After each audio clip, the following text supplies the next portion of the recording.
Oi,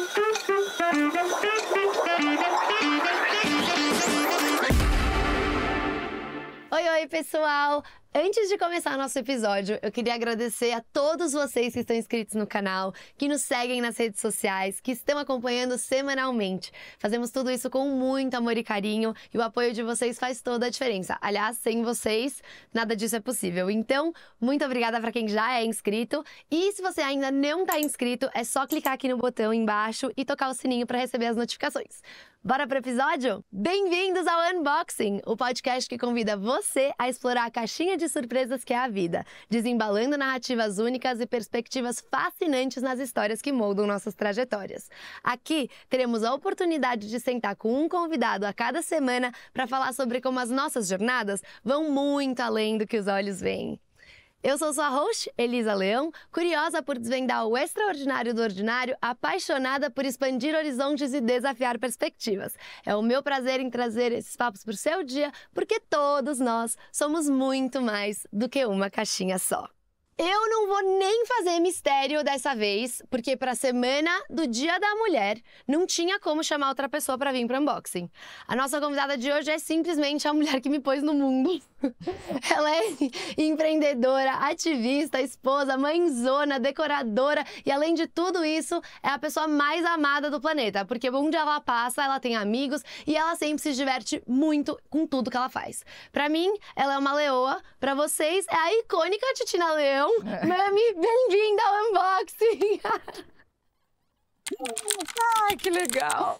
Ai, que delícia ter você aqui! Bom demais, filho. Estou muito feliz de estar aqui com você. Muito honrada, Dia da Mulher, maravilhoso. Dia da Mulher essa semana, dia 8, orgulho. Muito bom, muito Nossa, bom. E você é a mulher que me ensinou a ser mulher e o que é ser mulher, então não tinha como ter outra pessoa aqui.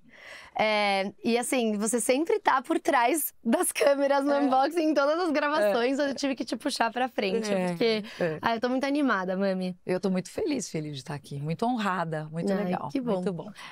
Bom, você já conhece o nosso papo do unboxing e sabe como começa, então conta pra todo mundo sobre a sua infância. Primeiro, como que surgiu o nome Titina? Porque você tem esse nome desde que você se conhece por gente. É verdade. Bom, eu me chamo Ana Cristina, né, meu nome, e eu brinco assim que a minha mãe e meu pai não facilitaram, porque é Ana com 2 N's e Cristina com CH, então assim, 90% de chance de errar na hora de falar o nome. E Palares com 2 L's. E Palares com 2 L's. Bom, mas eu chamo Ana Cristina e eu tenho uma irmã, que é a Maísa, né? Maria Elisa, mas virou Maísa. E ela não conseguia, quando era pequena, falar Ana Cristina. Então ela misturava o Ana Cristina lá e virava Titina. E aí a vovó, o vovô, todo mundo, né? Falaram, então vira Titina. E aí virou um apelido, né? E na nossa família, assim, a maioria das pessoas tem apelido, né? Porque a gente tem a tia Maísa, que chama Maria Elisa, e é Maísa. Os nossos primos todos, Eduardo é Dudu, Roberto é Beto. Todo mundo, né? O Dado, que é Reinaldo. Dado, Reinaldo é Dado. Ou seja, a gente é uma família que gosta de apelido. Exato. Então ficou o apelido e assim, virou o meu apelido virou a minha identidade. Então eu me identifico muito mais com o meu apelido do que com o meu nome. Nossa, apesar de eu gostar do meu nome. Isso é muito engraçado, porque você criou sua empresa com base nesse nome também, né? Foi. Hoje realmente é a sua identidade. E você acha que existe uma diferença entre a personalidade da Ana Cristina e a da Titina, ou você acha que é uma pessoa só? Ai, Elisa, você com essas perguntas sempre. É complicada a coisa. Não, eu acho que existe uma pequena diferença da personalidade da Titina com a Ana Cristina, mas sem dúvida a Titina, com o passar dos anos, tá sendo a predominância total, assim, a pessoa... Talvez, tipo, a Titina tenha esse lado que você, por conta da empresa comercial, que a Ana Cristina não precisa ter. Porque, tipo, Ana Cristina, em casa, você, obviamente, não precisa ter esse lado comercial, mas na sua empresa, Titina Leão, então tem horas que meio que você aciona esse botão que você não aciona. A Ana Cristina é assim, você tá no laboratório, vai ser chamado para fazer exame de sangue, eles falam assim, Ana Cristina, sabe assim? Passaporte. Passaporte, Ana Cristina. Agora, o resto assim, todo mundo me conhece por Titina. Até aquela coisa do Instagram lá, de ser verificado, que você tem que botar o Ana Cristina. Às vezes a pessoa fala assim, oi, Ana. Daí eu já falo, gente, não é Ana, é Titina, sabe? É muito louco. Aliás, isso facilita muito com cadastros, né? Porque tem hora que é Titina, tem hora que é Ana Cristina. Facilita muito. nunca sabe. É muito engraçado.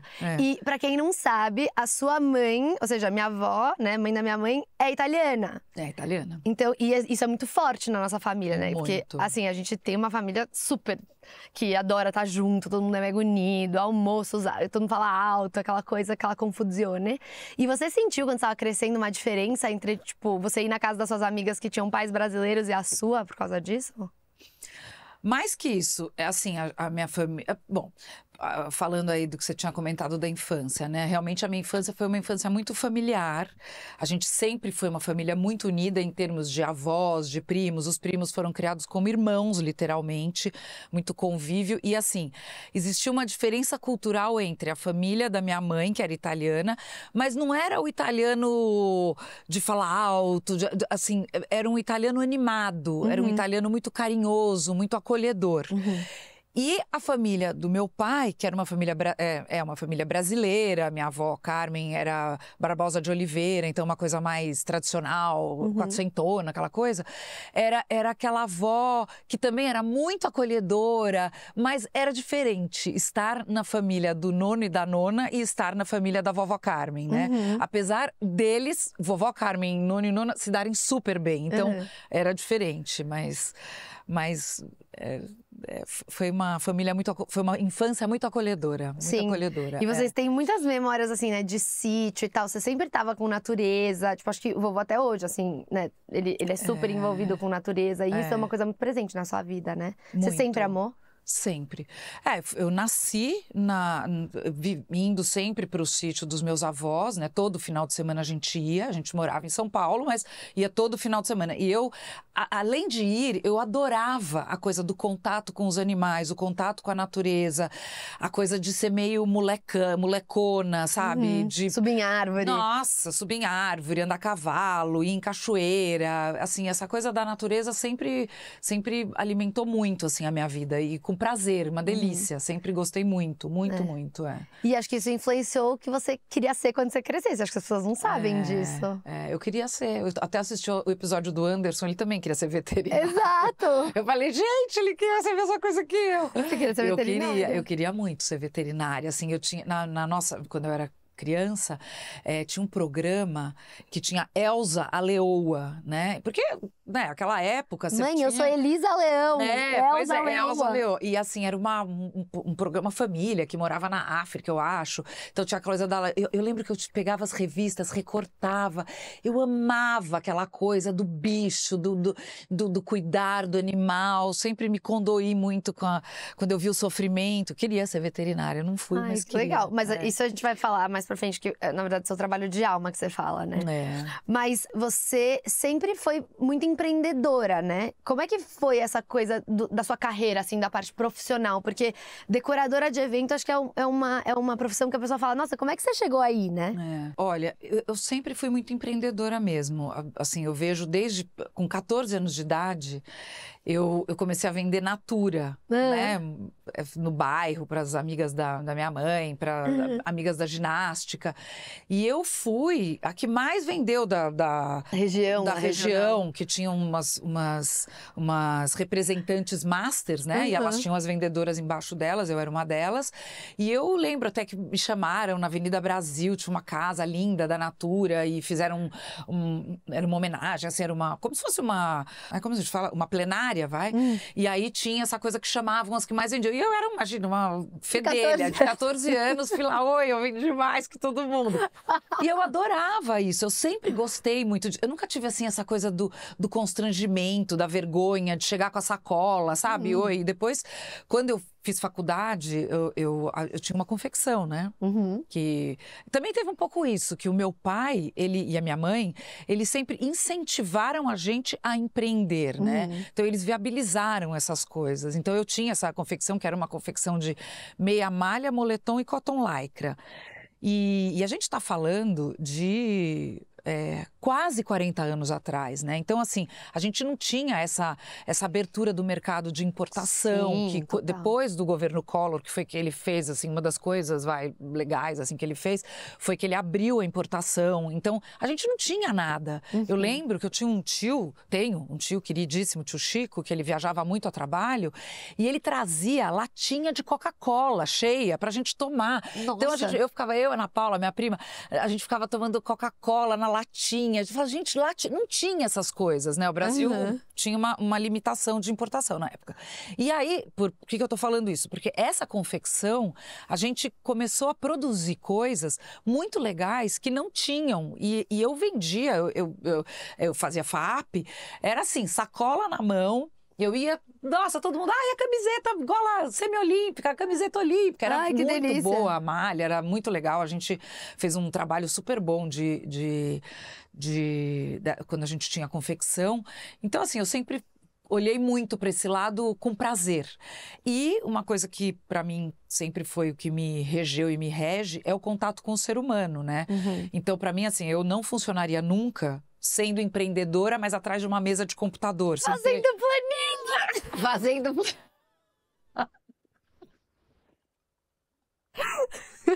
Não, a planilha tem que ser contada, o episódio da planilha. Gente, não, o episódio da minha mãe com planilha é um caos, juro. É um caos, é um caos, é um caos. Pois é, mas que seja. A gente não pode, a gente tem que saber, a gente tem que reconhecer as nossas competências e as nossas incompetências. Exato. E assim, a minha incompetência realmente com planilha é uma tragédia. Mas que seja. Então eu sempre tive essa coisa do contato com as pessoas. Para mim é bem importante, né? Até agora, que já minha empresa é de CNPJ tem 27 anos, ela é uma empresa super de encontrar pessoas, de estar o tempo inteiro na rua. Eu não sou definitivamente uma pessoa de ficar engaiolada. E eu acho que mais que isso, né? Você trabalha com o sonho das pessoas. Então, o contato com a pessoa tem que ser muito grande. Porque, óbvio, você tem a parte corporativa do seu negócio, que é menos, acho que, sobre os sonhos, é mais sobre você, né, fazer uma coisa que uma empresa precisa. Mas quando você fala sobre casamento, festa de 15, bar mitzvah, bat mitzvah, batizado, sei lá, qualquer outra coisa, evento social, você precisa não só ter o contato, mas você precisa meio que entrar dentro da cabeça da pessoa. Total. Eu acho que tem coisas no meu trabalho que são muito intuitivas. Então, e obviamente essa intuição você vai desenvolvendo, aprimorando, e você vai aprendendo a confiar nela, né?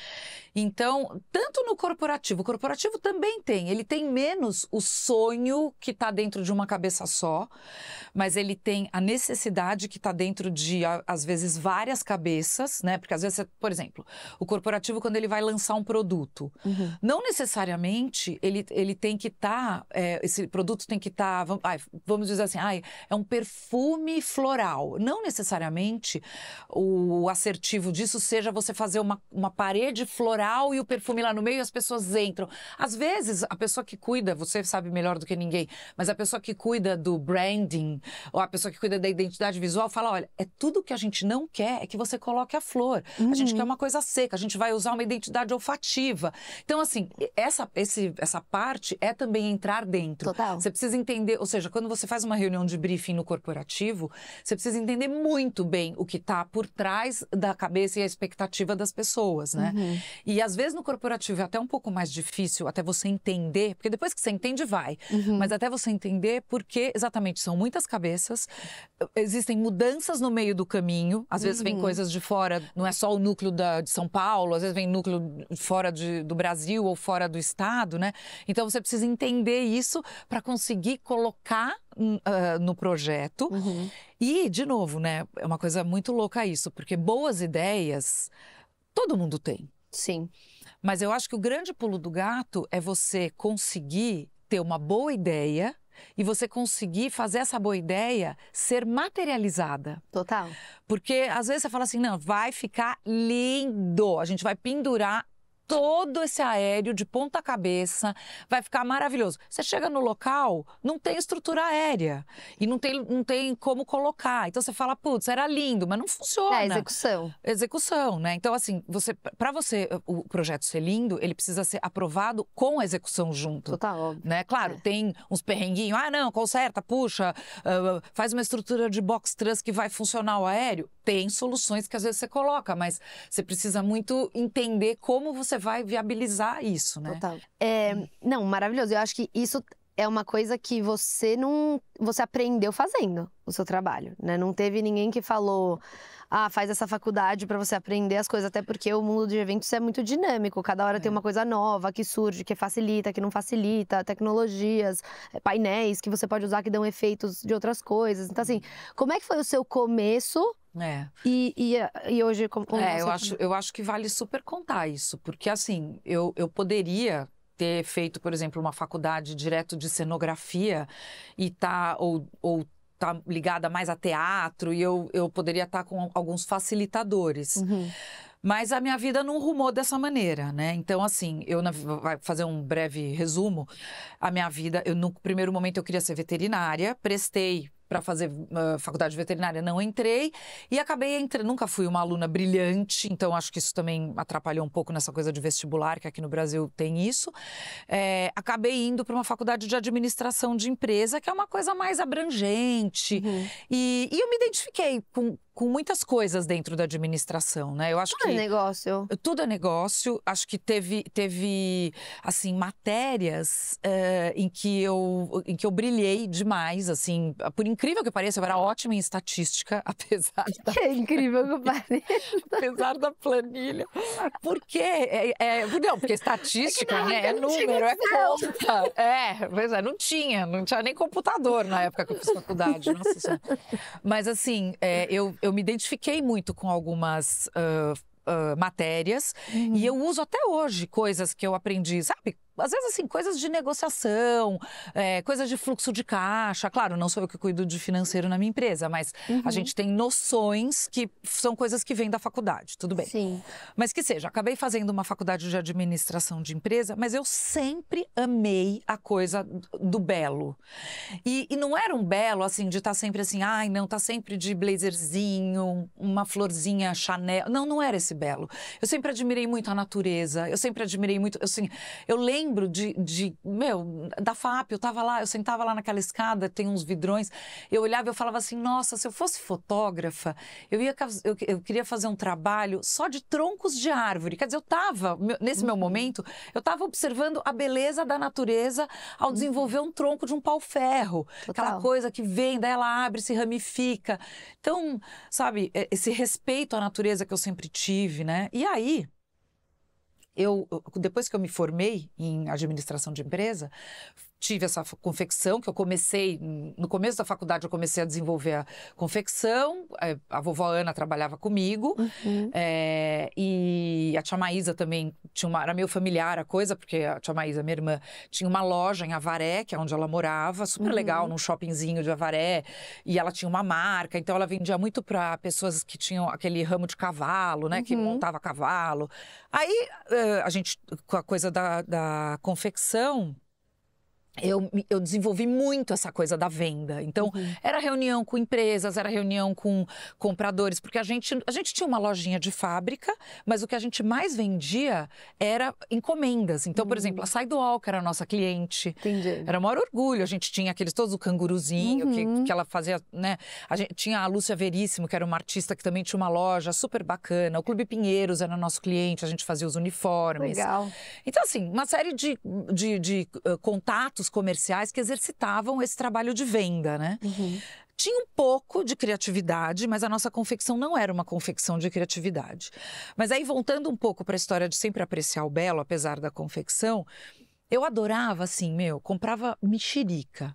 Eu punha as mexericas arrumadas e eu descascava uma e deixava... Sabe assim, para mim aquilo era uma coisa prazerosa. E aí, no meio da história, quando eu ainda tinha confecção, eu me interessei por ikebana.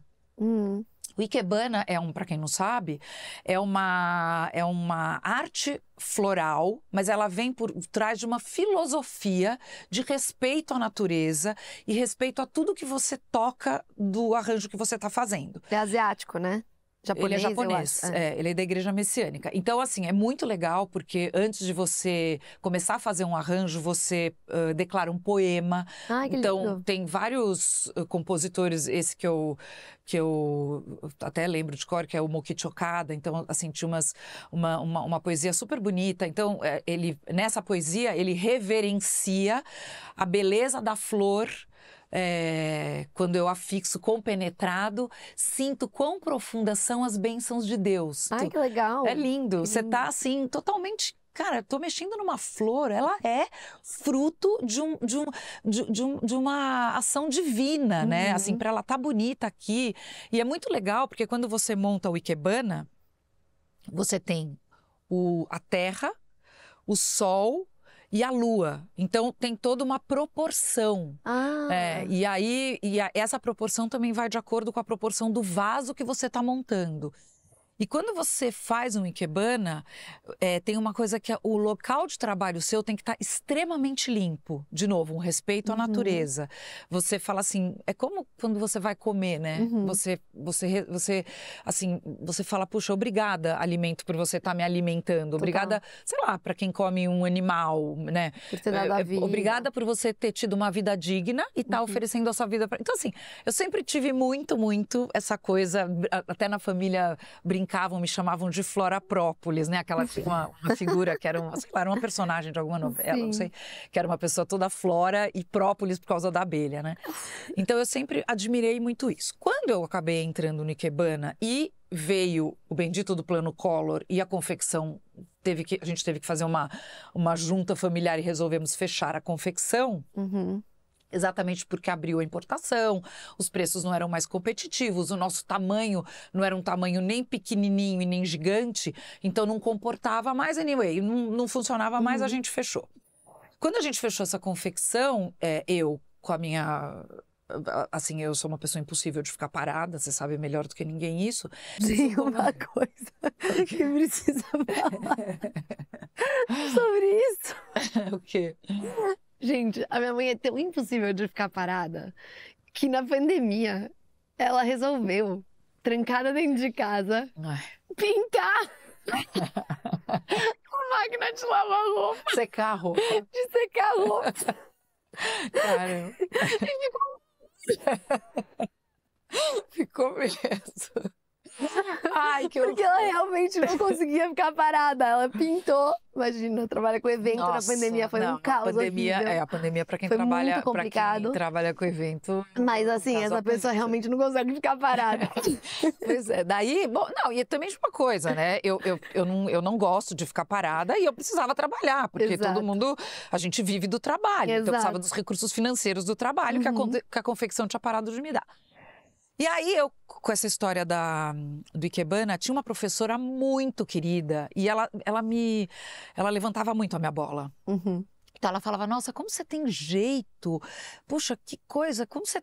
Sabe assim, você nunca pensou em trabalhar com isso? Eu falei, não, nunca pensei, porque inclusive eu fazia essas aulas segunda-feira na hora do almoço, eu saía do escritório e voltava. Aí meio que acendeu assim uma luz na minha cabeça. Eu falei, bom, e aí, se eu for para um lado desse? No primeiro momento, eu não pensei em festa, eu pensei em paisagismo, eu pensei em planta, porque eu adoro, né? E aí comecei a fazer alguns cursos voltados a paisagismo e tal, e aí como você desenha, como você dimensiona uma planta, porque aí começa também a parte que você precisa entender um pouco da parte prática, exatamente para ter entrega, aquilo que a gente falou. Não adianta você achar, ai, que lindo, e na hora da execução você não executa. Bom, e aí uma grande amiga minha, a Fernanda Souza, casou, ia casar, e a gente era super jovenzinha. E ela falou, você não quer fazer meu casamento? E era legal porque a tia Sônia, que é a mãe dela, é artista, descolada, mente aberta. Então, assim, ela me permitiu, sabe? Ela me permitiu entrar com a minha inexperiência, porém com o meu bom gosto, né? Que eu tinha algumas noções. Me ajudou pra caramba, assim. Eu lembro que a gente foi no Ceasa juntas e aí aí a gente bolou, aí eu lembro que eu peguei a garagem da casa dela, trouxe uma sala inteira para fora da garagem, a gente fez a sala de doce ali. Ai, que legal. Ficou incrível. E aí eu criei os centros de mesa, a gente fez umas mini arvorezinhas, umas topiárias com aquela laranjinha quincan. Ai, Que é aquela fofo. mini laranjinha, porque ela casou na hora do almoço, casou num lugar aberto, né, na Granja Viana. Então, foi muito legal, assim, abriu assim um horizonte para mim. Falei, gente, que coisa legal. E, de novo, não tinha Instagram, não tinha internet para você fazer Google, deixa eu ver como é que faz uma topiária. Pinterest. Não tinha floral, não tinha espuma floral, que é uma coisa hoje que você compra, você bota na água e finca. A gente fazia bola de musgo. Era bola de musgo, você vai passando arame e puxa. Então, assim, era raiz. Era raiz, era muito raiz. Mas foi um raiz muito prazeroso. Então, aquela coisa de ir pro Ceasa, 3 horas da manhã, e chegava lá. Eu lembro que eu tinha uma caravan. Eu enchia minha caravan de coisa. Eu tinha o seu Mazinho, que era o meu carregador, tadinho, já morreu o seu Mazinho, mas ele era um querido, ele ficava me esperando. A gente tomava junto calda de cana, um pastel. Olha só, Elisa, eu comendo pastel no Ceasa. Senhora. Olha o que era. Um pastel, caldo de cana, e a gente fazia o Ceasa, ia comprando, separando, aí depois a gente anotava num papelzinho, não tinha celular para anotar, anotava num papelzinho, box 15, box 30, e não sei o quê. E aí, aí já vou encomendar para semana que vem tal coisa.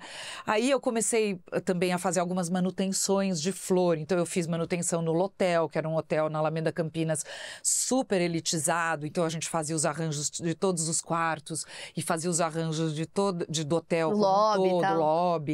Aí depois eu fui fazer também manutenção num restaurante que chamava Itália, que tinha na Oscar Freire.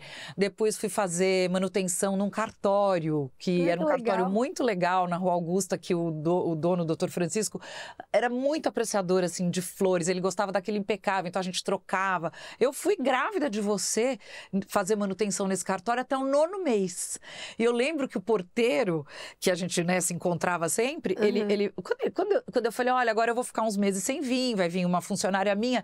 Ele, mas por quê? Eu falei, não, porque eu vou ter filho. Ele, onde está sua barriga? Ele não se conformava de eu estar grávida, porque era pequena a minha barriga. Não, e você fez Ceasa até 8 meses grávida. Eu fiz até 8 meses grávida. E assim, adorava.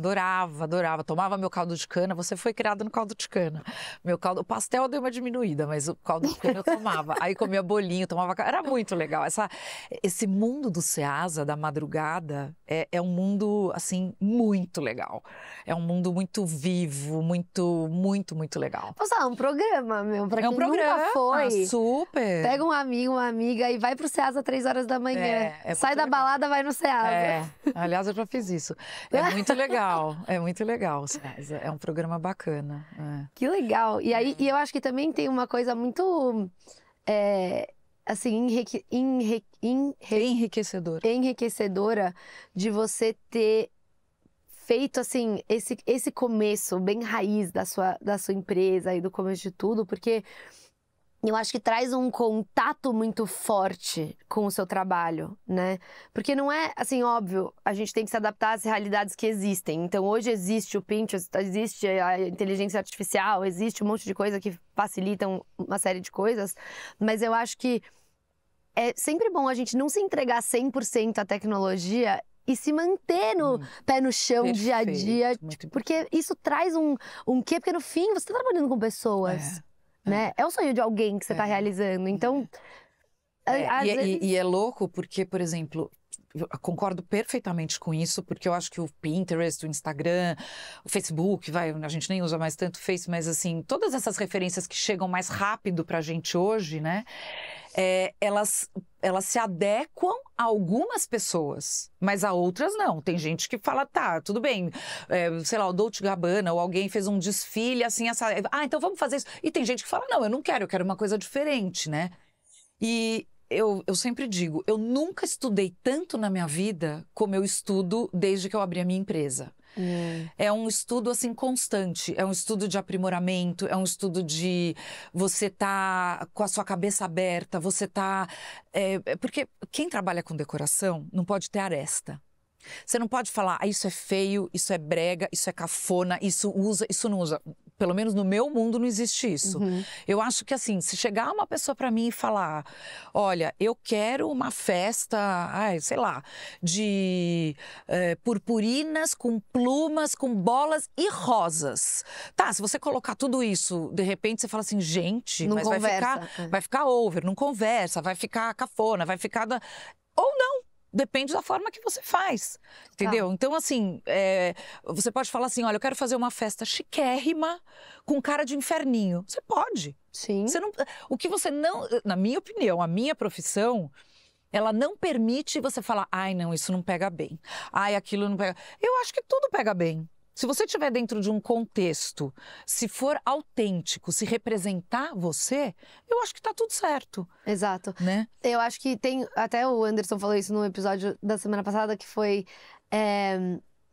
existe o harmônico e o desarmônico, que acho que é uma forma de você falar sobre esse equilíbrio, que às vezes você tem que equilibrar as coisas, né? De onde você vai colocar a pluma e a rosa, e será que elas precisam estar do lado uma da outra? Ou como é que você vai fazer o olho navegar pela festa, ou pela sala, enfim, da forma que você quer, mas você também cria conceitos. Super! Então, tem esse lado de arriscar. E é muito louco, essa coisa de criar conceito, normalmente, um conceito de sucesso vem de um erro. É muito louco isso. E quando, por exemplo, o Anderson, eu concordo com o que ele falou do harmônico e do desarmônico, eu traduzo no meu trabalho como o que funciona e o que não funciona. Então, às vezes a pessoa traz para você uma coisa que pode ser desarmônica e o que eu tento explicar? Eu tento explicar que isso não funciona. Então, por exemplo, existem regras básicas, falando de uma festa, para ela ser um sucesso. Quais são elas? Você trazer conforto ao teu convidado, você atender a necessidade de comida, bebida, temperatura, você fazer um negócio que você não ofenda, porque às vezes você está fazendo né, sei lá, você usa um tema que inocentemente você sonhava, mas você está ofendendo alguém, ou você está infringindo algum princípio, sabe? Acho que precisa ter Criando uma separação. Criando uma separação. E, vou dar um exemplo. Eu sou ativista de bicho, você sabe disso. É uma coisa assim que, de novo, eu brinco, né? Que o que alimenta o meu corpo é o meu trabalho com a minha empresa de decoração. E o que alimenta a minha alma é o meu ativismo com animais. Então, para mim, se chega um cliente para mim e fala, olha, eu quero fazer um tema circo. Eu acho maravilhoso um tema circo. Mas eu... colocaria na mesa de negócio, não colocar... imagens de bicho na bola. Imagens de bicho na bola.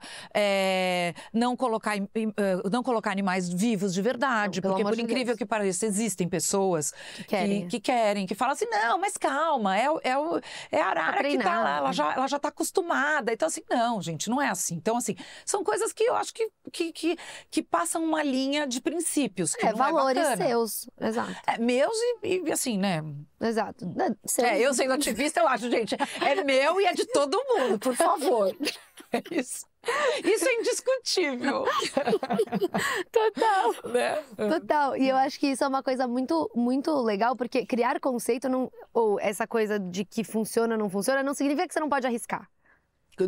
Ao contrário, é uma delícia arriscar. Exato. É uma delícia. E aí vem a minha pergunta, por exemplo, o que... Óbvio, assim, é muito bom quando você vai fazer uma festa que a pessoa venha com alguns pontos que ela gosta. Então, assim, se eu falo assim, eu quero fazer uma festa e pra mim tem que ser da cor tal, já te ajuda, porque você fala, tá bom, então eu tô dentro de um universo.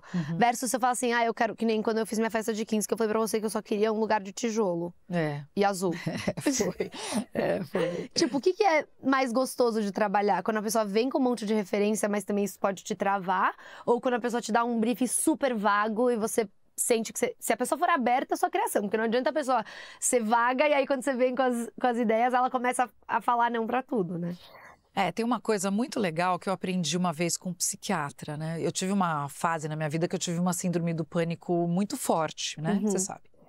E eu fui me tratar com um psiquiatra que ele, no meio das consultas que a gente conversava, ele inclusive fazia hipnose, a gente falava muito do meu trabalho também, né? Porque uma das coisas era, claro, que a ansiedade, a agonia, assim, as aflições que o trabalho me gerava, deflagraram nisso aí, nesse esgotamento. E ele me ensinou uma coisa que eu uso exatamente nesse momento, que é você entender a expressão corporal da pessoa que senta na tua frente.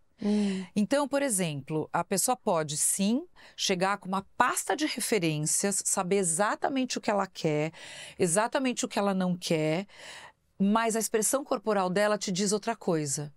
E é muito louco, porque quando você presta atenção na expressão corporal da pessoa, você consegue ver que muitas vezes, 99% das vezes, aquela pasta de referência não é o que vai acontecer. Que engraçado. O que eu tenho de noiva, que chega pra mim e fala assim, nossa, você não acredita, eu fui comprar o meu vestido. Eu me achava uma noiva super contemporânea, eu queria um vestido mole, uma coisa... Mas aí, eu acabei experimentando um vestido princesa. E você acredita que eu me vi no vestido princesa? Eu falei, eu acredito, porque eu tô vendo que você é uma princesa. E aquele é o momento que você vai poder ser a princesa. Exato. Né?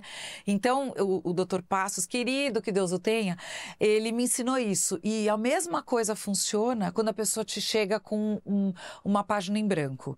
Que ela fala, olha, a única coisa que eu sei é a data. Ou a única coisa que eu sei é o número de convidados que eu tenho. Você conversando, você entendendo a forma que a pessoa a forma que ela conversa com você. É impressionante como você consegue entender aonde vai a festa, assim, a cara que vai ter a festa. Porque eu acho que o mais importante é que a festa tenha a cara da pessoa, né? É que nem eu adoro aquele exemplo daquele casamento que você fez, que os dois, acho que jogavam videogame, eu adorava videogame, aí o bolo era todo de bichinhos dos videogames que eles jogavam. Então, tipo, isso que é legal, não precisa ser aquela coisa do clássico que a avó quer, porque o casamento é da pessoa, então, tipo, isso eu acho que traz um senso, assim, muito gostoso e que os convidados sentem na vibe da festa também. Eu sempre lembro que você fala que tem 3 coisas que fazem uma festa não dar certo. Temperatura, de estar muito quente ou muito frio, bebida ruim e música ruim. Né? E no meio de tudo isso, você... Bom, então a empresa que você tem hoje é a empresa que te acompanha há 27 anos, que é a minha idade, né? Eu tenho 28. E no meio de tudo isso, você também trabalha com seu marido, que é o papai, que faz a parte do financeiro, né? E tudo mais. Conta um pouco sobre essa experiência de trabalhar e ser casada com a mesma pessoa. Sócios na vida em todos os sentidos. Em todos os sentidos. Então, eu acho assim... Eu acho que tudo, né? Tudo na vida tem o ônus e o bônus. Tem a parte boa, a parte ruim. A vida é uma balança. E a gente tem que sempre ponderar o que é o bom, o que é o ruim. E olhar se o bom tá pesando mais, você segue. E é o caso, né? Claro, trabalhar com o marido, assim, tem a sua parte chata, que é aquela coisa assim, é muito difícil você falar, tá, então vamos combinar. Às 6 horas, a gente não fala mais, aí a gente vai sentar, vai abrir um vinho e vai conversar. Meu, você teve um maior perrengão, você tá com um BO gigante na empresa, é muito difícil você sentar, abrir o vinho, você pode até abrir o vinho, mas você vai continuar a conversar sobre o assunto. Sim. Né? A segunda coisa, vamos primeiro falar o ruim, depois a gente fala o bom, que tem mais coisas boas do que ruins. A segunda coisa ruim que eu acho é que a família tá dependendo de um negócio só, né? Sim. Então, assim, nós estamos juntos, acreditando, e tomara que tudo continue dando certo, graças a Deus, mas a gente depende do mesmo negócio, né? O exemplo da pandemia. Tipo, fechou pra todo mundo e... Exato, porque, tipo, se a mulher tem um emprego e o homem tem outro emprego, você soma 1 mais 1 e vira 2. Agora, no nosso caso, a gente teve... No começo não era assim. No começo, o papai trabalhava com uma coisa, eu outra.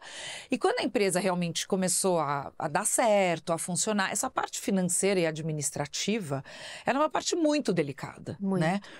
E eu, apesar de ter feito a administração de empresa... E ser uma estrela em estatísticas. Você não acredita, mas é verdade. Eu não acredito. É verdade. Mas apesar de eu ter feito a administração, não é meu dom. A minha competência não é para isso, né? E o papai, Nossa, ele é melhor uma pessoa pessoa. super organizada, ele é ponderado, ele é intuitivo com essa. Então, assim, a gente sentou num dia, belo dia lá, e a gente resolveu que a gente ia trabalhar juntos. Então, assim, existem momentos muito legais, existem momentos em que você fala, meu, o nosso time é um time unido, forte, tá tudo certo, tá indo pra frente. Existem momentos que você fala, putz, que saco, o que eu tinha que ter inventado? Porque, meu, agora era pra eu estar exatamente encostando a cabeça no ombro do meu marido pra me choramingar de uma coisa da empresa. E eu não posso, porque, sabe? Então, assim... Mas é que nem como um sócio. Tipo, você fala, você é sócio de um amigo. Você também, nos momentos de que seriam de lazer, você tá com esse amigo, talvez você fale mais de trabalho. Acho que é aquela coisa que a gente sempre fala muito no unboxing, que não existe arco-íris e unicórnios em todas as decisões. Não. Mas eu acho que tem uma coisa muito linda de vocês, como casal, construírem algo juntos, que é, assim, poxa, uma empresa super sadia, que tá, né, aí super indo bem e tal. Então, eu acho que tem esse lance que contribui muito para a parceria de dentro de um casamento. Você também ter um segundo filho, porque a sua empresa também é um segundo filho, né, que você possa, tipo, meio que provar que essa parceria vai além do seu casamento. Acho isso muito lindo. É legal. É muito bom. Eu acho que, assim, foi o que a vida nos trouxe. A gente abraçou isso. E graças a Deus. E foi uma ótima decisão. Próspera. Eu acho que a gente, como tem essa pauta do Dia da Mulher, que é essa semana e tudo mais, eu queria falar um pouco sobre essa pauta de ser uma mulher empreendedora. E isso é uma coisa que você me ensinou muito, de usar a nossa feminilidade pros negócios, e que isso é uma grande... É um grande dom da mulher ter, né? A intuição, a delicadeza, a hora de saber falar, a hora de saber sentir intuitivamente os negócios. Então, você usa muito isso, essas características enquanto mulher empreendedora? Bom, intuitivamente. Não que eu fale assim, como eu sou mulher, eu vou... Não. Agora, o que eu acho da mulher empreendedora eu acho que nós, mulheres... nós somos muito... Eu acho que tem a ver um pouco com a coisa da mulher ser a responsável pela maternidade, né? Então, assim, na hora dela proteger uma cria, na hora dela proteger o filho dela... O marshmallow. Não tem pra ninguém, sabe? Você enfrenta, você até fisicamente, não é a questão da força, né? Porque normalmente o homem é mais forte, mas aquela coisa da resistência da mulher, da perseverança, da paciência. A mulher, às vezes, ela tem um pouco mais de paciência nas coisas. Então, eu acho que tem tudo a ver, né? E eu acho que essa coisa, assim, da intuição feminina, eu sou muito intuitiva. Assim, e eu vejo cada vez mais todas as pessoas que eu estou muito próximo, mulheres, e que olham para esse lado, essa intuição, ela é feminina. Poderosíssima. E quando você joga isso para um trabalho, numa sala de reunião, numa coisa que você resolve ser empreendedora, ou o que seja, é aquele momento assim, fica quieta. Agora não é hora de você falar, recolhe, deixa todo mundo esvaziar o copo, daqui a pouco você volta, você não precisa mostrar nada pra ninguém, sabe, assim, no meu caso, eu sou uma pessoa que eu amo desafios, mas eu odeio competição. Eu numa competição, se você me colocar numa competição... Eu falo, eu vou dormir. Pode ganhar. Que eu não... Imagina que eu vou ficar aqui, que eu tenho que ganhar pontos, que eu tenho que subir, que eu tenho que correr mais que você. Não é o que mesmo. te motiva. Não é o que me motiva. Mas eu adoro o desafio. Então, por exemplo, quando você está no trabalho, no meu principalmente, o meu trabalho é um trabalho de tempo inteiro de desafios. Porque ele não tem protocolo. Né? Cada dia é uma novidade, cada momento... Qualquer minuto pode mudar a história toda. Cada momento é um flash. Então, assim, esse desafio é uma coisa que eu acho... Vou voltar no feminino aí. Esse desafio é uma coisa que eu acho, assim, muito legal da minha característica, que eu uno com a suavidade feminina. Então, assim, ser suave eu exercito muito. Às vezes, sei lá, tô conversando com a minha irmã, que eu me dou muito bem com ela. Ela fala, você tá agressiva. Eu recuo. Eu recuo no sentido de refletir se eu estava sendo agressiva, sabe? Então, eu acho que isso é muito importante quando você é mulher. Você não perder a sua suavidade, a sua feminilidade. Isso independe da sua opção sexual. Totalmente. Você pode ser uma mulher que tem uma outra mulher como parceira e você pode ter a suavidade feminina. Você pode ter a fragilidade feminina. Não, total. E eu acho que isso é uma coisa muito, muito importante da gente lembrar que fragilidade não é fraqueza. Não. Não é você... E também é uma coisa muito importante dos homens saberem que tudo bem você ser um homem, ter momentos frágeis, que isso não te torna um homem fraco, né? É igual a mulher, você não é frágil simplesmente porque você é mulher. E isso não te torna fraca, mas a fragilidade da mulher, que eu acho que você tá querendo dizer, é essa parte mais suave, acho que é uma boa palavra. E você falou um pouco sobre a maternidade. Como é que foi um pouco essa decisão? Porque, né, a gente sempre fala, não tem hora certa, não tem hora boa, empreender, mil coisas acontecendo, sua empresa estava começando. Então, como é que foi essa decisão de maternidade com você? Na verdade, não teve decisão, porque quando eu casei, a minha geração é uma geração de transição.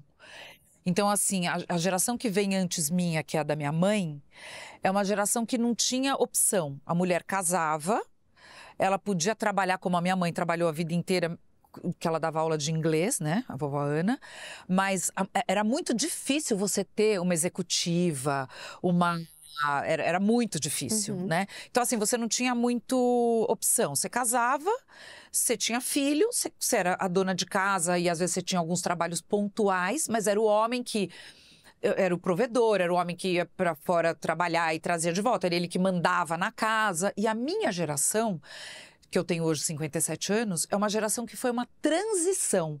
Então, ao mesmo tempo em que existia uma cobrança social tradicional de que, não, calma, você vai casar e você vai, claro, ser a dona da casa. Então, tudo bem, você pode, aí começou. Você pode também trabalhar. Então, vamos botar mais um pacote aí, mais uma responsabilidade no teu prato, mais no teu dia a dia. Mas você continua sendo a pessoa que é a dona de casa, ou seja, vai ter que ter o jantar organizado, vai ter que estar a casa linda, você vai ter que ter filho, entendeu? Então, assim, eu fazia parte, eu fiz parte dessa transição, né? E, assim, tem pessoas da minha geração que, por opção, isso não é demérito nenhum, mas optaram por ser dona de casa, ficar cuidando dos filhos, ou se dedicar a um trabalho que não seja uma coisa que tome tanto tempo, demande tanto delas, e tipo parceira do marido, ou se separou, se ficou viúva, mas uma coisa mais indoor e tal.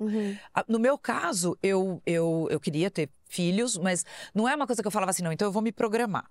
Eu vou abrir a minha empresa, quando a minha empresa estiver estabelecida... Não, eu não tive isso. Eu casei, aí tá, não, então vamos ter filho, entendeu? Entendi, foi meio automático. Foi uma coisa meio automática. Daí eu tive só você de filha, porque você acertou de primeira.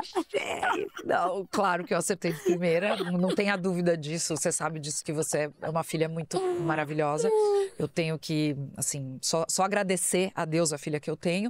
Mas, assim, depois, quando eu entrei de cabeça mesmo no trabalho, né, da empresa, né, é uma coisa que acho que eu não soube.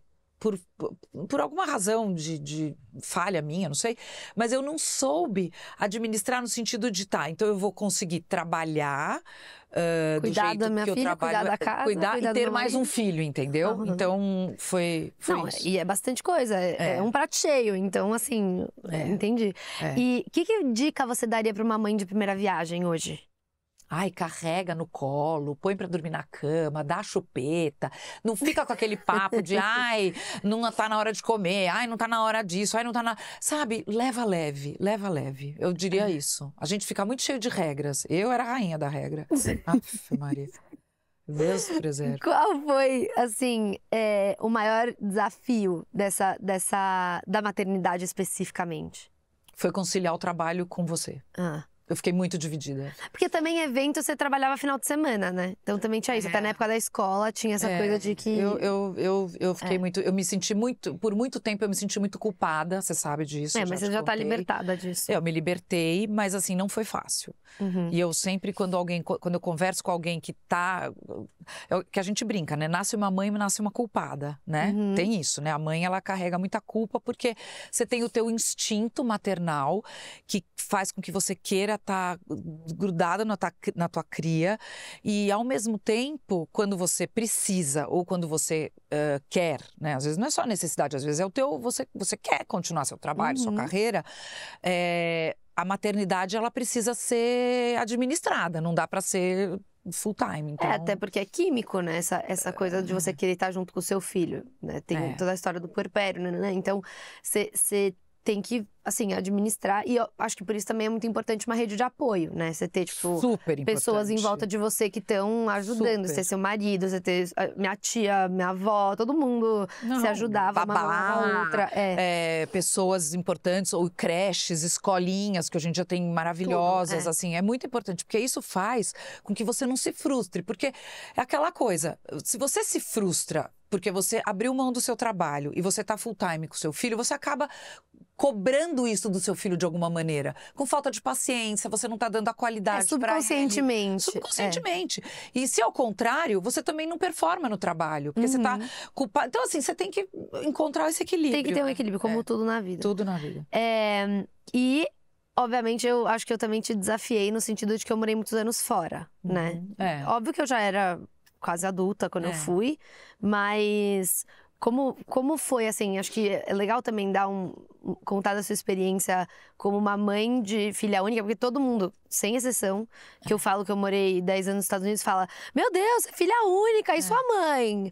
E aí tem essa coisa de que a gente... Foi uma decisão muito conjunta, familiar, né? Foi uma coisa que vocês perceberam que era um sonho meu e me apoiaram e tudo mais, mas também não foi unicórnios e arco-íris. Teve a parte difícil desafiadora dessa decisão. Conta um pouco sobre isso. Teve. Não, eu acho assim, essa coisa de... Primeiro, você sempre, como jovem e adolescente, porque você não era adulta, você tinha 17 anos. 17 anos não é uma adulta. A 17 anos é uma pessoa que está saindo da adolescência, né?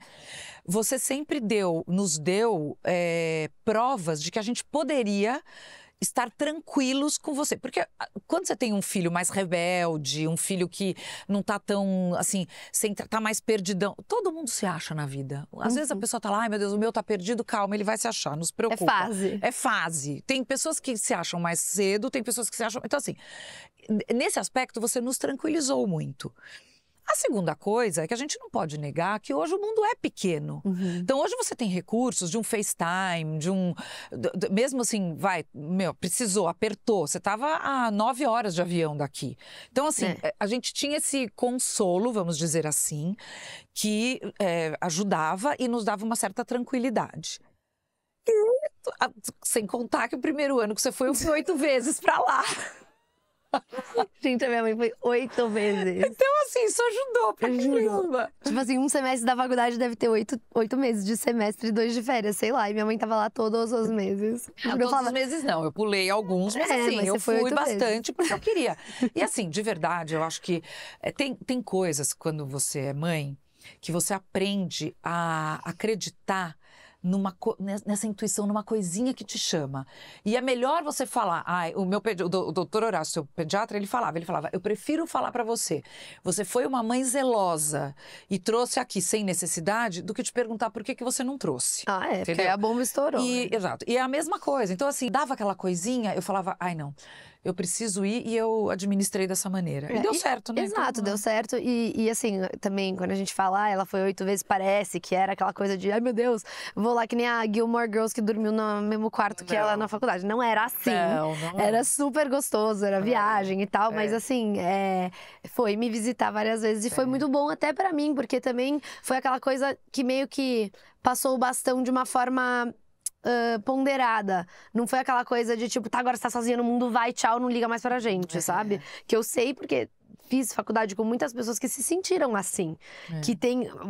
Com pais que têm uma cabeça mais, assim, 880, que, tipo, agora você tá na faculdade, tchau, você não é mais responsabilidade nossa, vem no Natal e acabou. Então, acho que foi uma coisa muito boa pros dois lados. E eu acho que também vale a gente contar, porque todo mundo tem mico de mãe, né? Tem todo mundo. Todo mundo passa mico com mãe em algum momento, em alguma situação. Você tem algum mico que você passou com a sua mãe, que você pensa? Você Com pode minha pensar mãe? em contar? Ah, devo ter, mas agora você não... Senão eu vou contar os seus. Pode contar. Eu vou pensando aqui. Tá bom. Eu tenho 2 micos, assim, mega micos. Um eu, nessa história de morar fora, né, e tudo mais, os meus pais, eu falo que eles me testaram muito, né? Eles testaram essa tese, que eu queria morar fora bastante. E numa dessas formas que eles me testaram foi me mandar fazer curso de férias fora. E eu fui para uma escola na Suíça, passar um mês nessa escola aprendendo francês. E a diretora da escola, apesar dela ser brasileira, ela era suíça-alemã. Então, ela era, assim, uma generala, a mulher. Uma generala. E quando meus pais, né, marcaram de eu ir e tal, Elisa, você quer mesmo? Quero, nananã, tudo bem?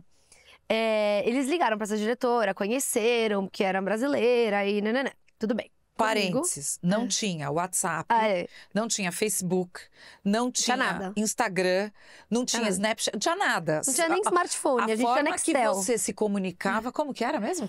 Não, Nextel. Não, mas que a gente combinou toda quinta-feira. Era assim, toda quinta a gente tinha Skype. Skype, exatamente, Skype chamava. E era o horário, e eu assim, meus pais na primeira semana falaram, ó, você vai receber seu itinerário, você vai saber seus horários, liga pra gente no primeiro dia e a gente combina qual vai ser o nosso dia e hora de se falar.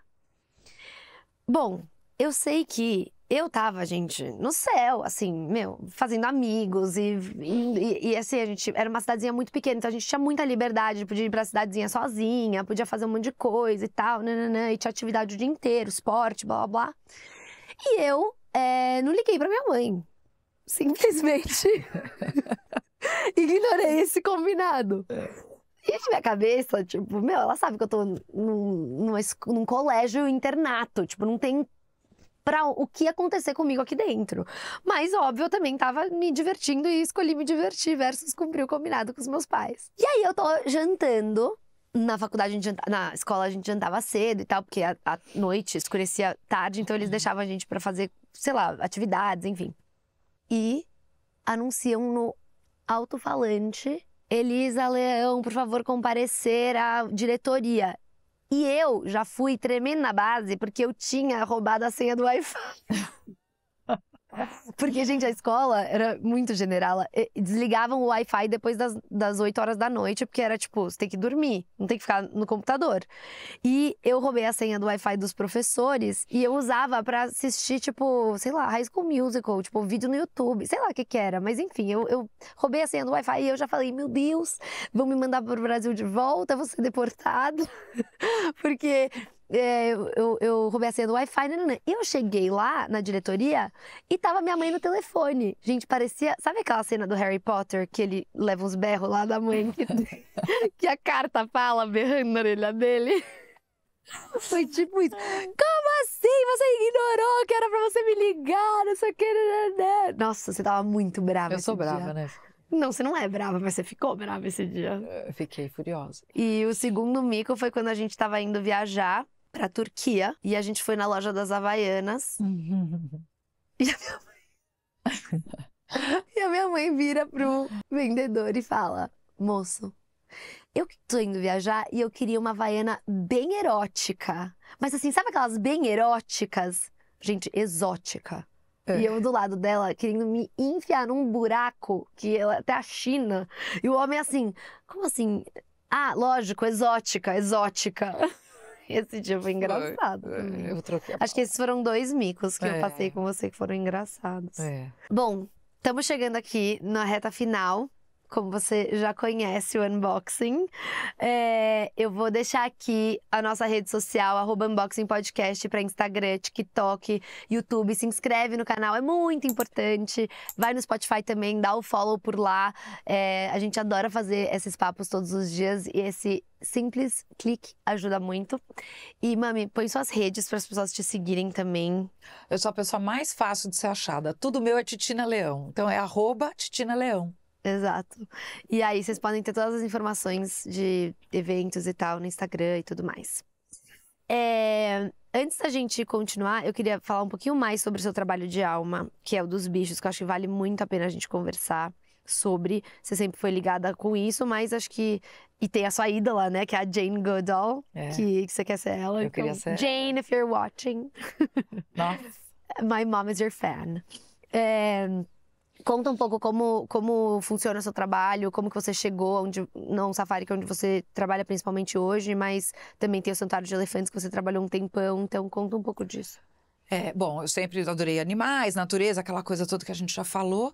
E tinha uma coisa que era muito forte, que era assim, eu sofria muito quando eu ficava sabendo de alguma notícia, ou quando eu via alguma injustiça, algum animal. Mas não é que eu sofria assim, ai que dó, eu ficava muito mal, assim, muito mal mesmo, de... Chateada. Ai, uma agonia, uma coisa, né? E uma vez conversando com uma pessoa, ela me disse, sabe por que você fica assim? Porque você não está fazendo nada por isso. Você olha, mas você não faz nada. Total. E, obviamente, existem alguns caminhos que você pode ajudar os animais, né? Tem pessoas que criam abrigos, tem pessoas que fazem voluntariados. E, assim, eu sempre tive um lance, assim, muito louco com os animais grandes, né? Claro, adoro qualquer bicho, gato, tudo, cachorro, mas essa coisa, o que eu queria mesmo era olhar para os animais grandes. E eu tinha um negócio com essa coisa do marfim muito forte, de estar assistindo, assim, a extinção, né, dos elefantes que têm a presa, né, o marfim. E aí eu comecei a me comunicar através do Facebook com um cara, que é o Peter, que ele mora na Bélgica, metade do ano na Bélgica, metade do ano na África, e falando, olha, eu tô aqui no Brasil, então o que eu fazia eu mesma? Eu ia nas feirinhas de antiquário, daí eu falava para as pessoas, para os vendedores mesmo, eu falava, olha, eu acho que você poderia repensar isso de estar aqui, porque a gente sabe que, assim, existem, claro, peças que são antigas, que são autênticas, mas existe um comércio enorme, que é o comprovado, que é o que faz o marfim moderno, que o que eles fazem, eles clandestinamente compram o marfim, eles dão um tratamento no marfim para ele parecer antigo, eles falsificam os comprovantes, as certidões e vendem por milhões como se fosse uma coisa de 2 séculos atrás. Então eu estava tentando exatamente falar, putz, é que nem casaco de pele. Assim, não vamos usar, não faz mal que é da tua avó, não vamos usar, porque isso torna-se tendência. E assim, se você assistir como é um animal ser abatido para ser usado num casaco de pele, você não vai querer mais usar. Não tô falando de quem mora na Sibéria, não tô falando de quem não tem... Sabe, assim, gente, eu tô falando de quem mora num país tropical e vai jantar fora de casaco de pele. Sinceramente, eu acho que... Até vale quem mora na Sibéria ou nesses lugares. Mas... Hoje em dia, com a nossa tecnologia, com as peles, a gente não tem mais essa desculpa. Eu também acho que não tem, mas eu acho que existem culturas, que nem a cultura da caça, que assim, eu acho que quando você fala, agora a gente está falando do meu trabalho de ativista. O que eu acho? Eu acho que você não pode ir com um radicalismo ao extremo. Eu acho que precisa sempre ter um meio do caminho. Então, a gente precisa sim entender que existem pessoas que pensam diferente da gente, a gente precisa entender que existem legislações que têm um tempo para maturar, para a coisa acontecer, que nem, por exemplo, essa coisa dos aquários, do SeaWorld, né? Que é essa coisa das baleias que fazem shows. Então, assim, puxa vida, que pena que é só em 2025. 2025 está chegando e existe uma razão, mas que bom que a gente conseguiu conquistar isso, e mais do que isso, a gente está esclarecendo as pessoas a tentarem não ir, porque o que faz isso funcionar é ter consciência. É ter quórum. E consciência. Se a pessoa vai... Não, então, mas o que faz funcionar ter o show do golfinho que bota lá a bola... É uma pessoa que está indo ver porque ela está pagando e está bancando aquilo. Então, eu acho isso. E aí... Me perdi um pouco. Você começou a falar com o Peter sobre o Facebook? Então, aí eu comecei a falar com o Peter no Facebook e tal, daí ele falou assim, ó, eu comecei a contar um pouco da história, aí ele falou assim, olha, por incrível que pareça, a gente está começando a buscar uma terra para estabelecer no Brasil um santuário de elefantes, né? E aí, nossa, aí comecei, aí ele me pôs em contato com o pessoal, né, do santuário, com o Scott, a Cat e tal, e aí eu comecei a ajudá-los, né, uma série de trabalhos, de fazer assim, apresentar, e era muito engraçado, porque quando você contava, as pessoas te olhavam assim com a cara, tipo assim, ah, que legal, elefante aqui no Brasil, nossa, mas assim, gente, assim, eu senti muitas vezes olhares me ridicularizando e falando, meu, lá vem a Eco chata falar disso. E é um pouco do que você tem que administrar. Porque quando você tem... Relevar também. Você tem que relevar, propósito. Né? Você tem um propósito e daí que a pessoa... Não. Tipo, essa pessoa só tá com outro nível de consciência sobre esse assunto. Total. Mas assim, eu concordo que você tem que relevar e que a pessoa tá com outro nível de consciência. Mas... E também concordo que você falar de elefante no Brasil era uma coisa que até então você só pensava no elefante no circo ou no zoológico. Uhum. Então, graças a Deus, os circos não permitem mais os animais, só que você não tinha onde colocar esses elefantes todos, né? Exato. E sem contar que os elefantes vêm com uma série de traumas, problemas de saúde, emocionais. O elefante é um bicho, assim, muito mágico, muito legal. E aí, bom, participei de 4 resgates, participei muito ativamente da formação do santuário e adoro eles. É uma instituição, uma ONG muito séria, muito honesta, que é uma coisa complicada nas ONGs, assim, a gente precisa sempre olhar muito bem para onde você está ajudando e tal. E aí eu conheci um pessoal incrível, que é o pessoal do On Safari, né? E aí o pessoal do On Safari, assim, realmente me encantou. E aí eu falei, bom, acho que agora no santuário tudo que eu tinha a agregar, a colaborar no pé que estava o On Safari, né? No pé que estava o santuário de elefantes, eu já tinha colocado toda a minha... o que eu podia dar para eles. Minha contribuição. E aí eu fui para o On Safari, que eu ajudo e adoro e respeito. E é demais. É incrível, é demais. E assim, além do On Safari, eu olho muito para outras ONGs, né? Então, assim, eu acho que para mim o que importa é o bicho. Uhum. Então, por exemplo, outro dia eu fiz uma reunião com o pessoal do Projeto Munk, que é um projeto muito legal de macacos que a gente tem aqui em Sorocaba. Uhum. E seríssimo, um projeto incrível, assim, bárbaro. Então, às vezes, sei lá, tô numa reunião, num lugar. Outro dia eu tava numa reunião, num museu aí, que tem uma loja super legal. Eu falei, nossa, tinha tudo a ver colocar coisas da lojinha do Munk aqui, macaco. Eles, nossa, que legal, então a gente já tá fazendo essa ponte. Que legal. Então, assim, é uma coisa que eu abro muito o meu leque, né? Quando eu posso ajudar, eu ajudo. Bom, e tudo isso a gente coloca na descrição. Quem tiver interesse em conhecer essas ONGs e outras também, só lembrem-se de se certificarem que vocês estão falando com lugares sérios, porque, né, isso que é o mais importante, é a nossa contribuição e, de fato, para onde a gente tem essa intenção. Bom, vamos jogar ping-pong? Vamos! Tá pronta? Tô. Uma palavra para o dia de hoje. Orgulho. Ser mulher é? Foda. Não, vou tirar isso. Não, eu vou tirar. Mãe. Uma experiência que toda mulher deveria ter. Mulher. Ser mãe. Um conselho pra titina adolescente. Acredite mais em si. Uma música pra ouvir hoje. Porque eu sei que é amor, do Titãs. É linda essa música. Se você tivesse um superpoder, qual seria? Ai, só pode um? Bom, você pode pedir ter 2. Tá. Eu gostaria de limpar todos os rios. Olha. Eu queria que os rios e os oceanos fossem limpos. E o meu segundo superpoder, eu gostaria que ninguém sofresse. Eu não gosto de ver sofrimento. Total. E uma dica que você queira deixar para todas as pessoas que estão nos assistindo hoje? Leve a vida leve. Ache graça nas coisas. Reserve um tempo para escutar o canto dos pássaros, para olhar o céu, olhar a lua. E agradeça. todos os dias da sua vida, agradeça. Agradeça porque mesmo quando às vezes a gente tem perrengues, a gente fala, puta, mas o que eu vou agradecer hoje? A gente tem o que agradecer. Então é um exercício. Ai, que dica linda, mami. Bom, vou te dar um presentinho. É surpresa? É surpresa. Gente, a minha mãe me ajudou a desenvolver esse presente, porque ela me ajuda em tudo. Eu tava louca pra ter isso. Agora você tem, mãe. Ai, filha. Sua caixinha unboxing da primeira temporada. Adorei, meu amor. Muito obrigada. Que bom. Muito obrigada e parabéns pelo seu projeto. Ah, muito obrigada.